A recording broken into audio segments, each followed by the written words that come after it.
Welcome to the lecture Features and Architecture of DSP Processor TMS320C67X series.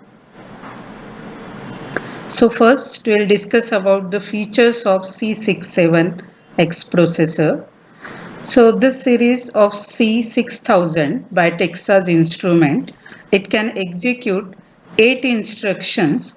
Each instruction is of 32-bit in one cycle. The C67X CPU consists of 32 general purpose registers and each register is of 32-bit size. It also has 8 functional units. These 8 functional units consist of 2 multiplier units and 6 arithmetic logic units. So total there are 8 functional units. Now the C6000 series has a complete set of development tools. These development tools include an efficient C compiler, an assembly optimizer for assembly language programming, and it has window-based debugger also. The CPU can execute VLIW type of instructions, that is very long instruction word, and these instructions can be divided into basic instructions, and this basic instruction can be executed parallelly. So it can execute 8 instructions per cycle, and that's why its performance is 10 times better than typical digital signal processors. This allows designer to develop effective RISC-like code. So because of this RISC-like code, the development type of code is very fast. Then it provides 8-bit, 16-bit, 32-bit data support. So that is useful for efficient memory support for different applications. Then hardware support is also there for single precision 32-bit and double precision 64-bit IEEE floating point operations. There is 32 by 32-bit integer multiplier, and result of this multiplication can be 32-bit or it can be 64-bit. There is 32 kilobyte instruction cache memory, and it supports execution from on-chip RAM and ROM or external memory through external memory interface, that is called as EMIF interface. It can perform 40-bit arithmetic operations. So because of this, it adds extra precision for vocoders and other computationally intensive applications. So these are the few features listed here. You can add more features after the study of block diagram or architecture of this DSP processor.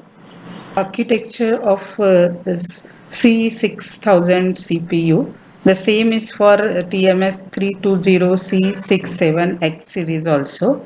So it has a program memory.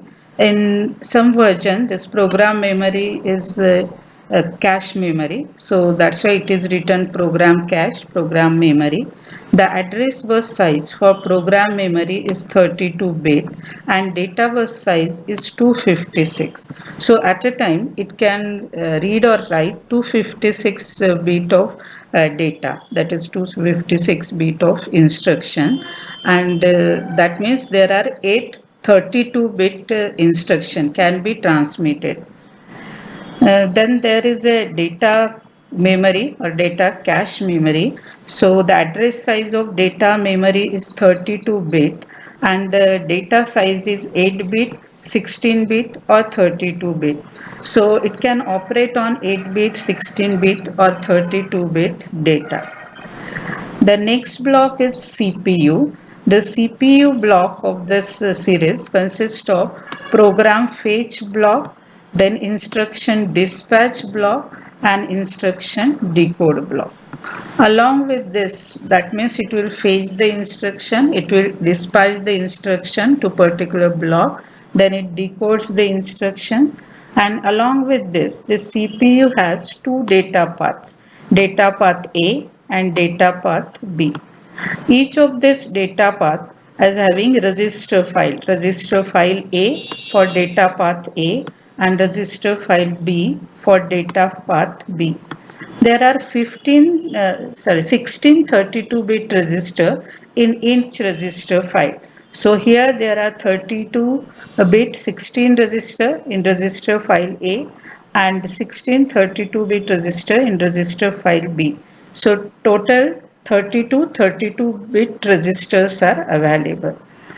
Now this data path has this 4 functional units L1, S1, M1 and D1. Out of this, M1 is multiplier unit and this dot L1, dot S1, dot D1, these are ALUs, arithmetic logic unit. And in data path B, 4 functional units are there. Out of this, M2 is multiplier units, that is hardware multiplier block, and D2, S2 and L2, these are the ALUs, arithmetic logic unit. So 2 data paths are there and they can execute instructions parallelly. There is a control register, then control logic is there, test logic is there for testing purpose, emulation is there and interrupt block is there. These are the blocks associated with CPU of this DSP processor. The blocks are listed here. Then it has a DMA controller which transfer data between address ranges in the memory map without intervention by the CPU. So it can transfer data from external devices to the internal memory without using a CPU. The DMA controller has 4 programmable channels and the 5th auxiliary channel. Then there is EDMA, that is written here. So EDMA is extended DMA controller. It performs the same function as the DMA controller. The EDMA has 16 programmable channels as well as RAM space to hold multiple configurations for future transfer. Then there is a HPI. It is a parallel port through which host processor can directly access the CPU's memory space.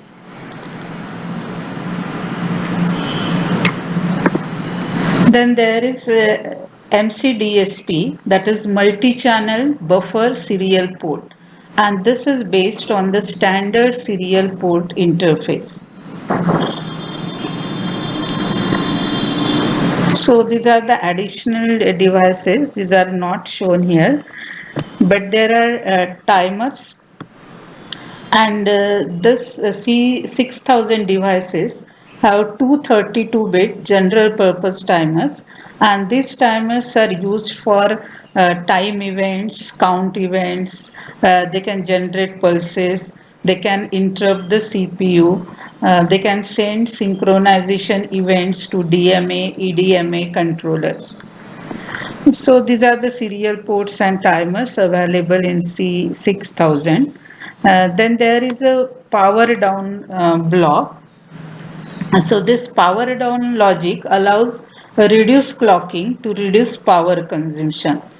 Most of the operating power of CMOS logic dissipates during circuit switching from one logic state to another. And by preventing some or all of the chip's logic from switching, we can realize significant power saving without losing any data or operational context. So this block is used for power saving. It has different types of memory. So there is large on-chip RAM memory up to say 7 megabits.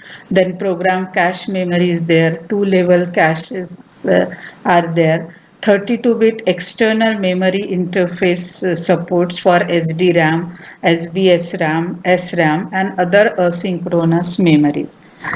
Now this EMIF, this block is the external memory interface block. So internal memory is organized in separate data and program spaces. But when off-chip memory is used, these spaces, memory spaces, are unified on most devices to a single memory space, and that is done via the external memory interface, that is EMIF block.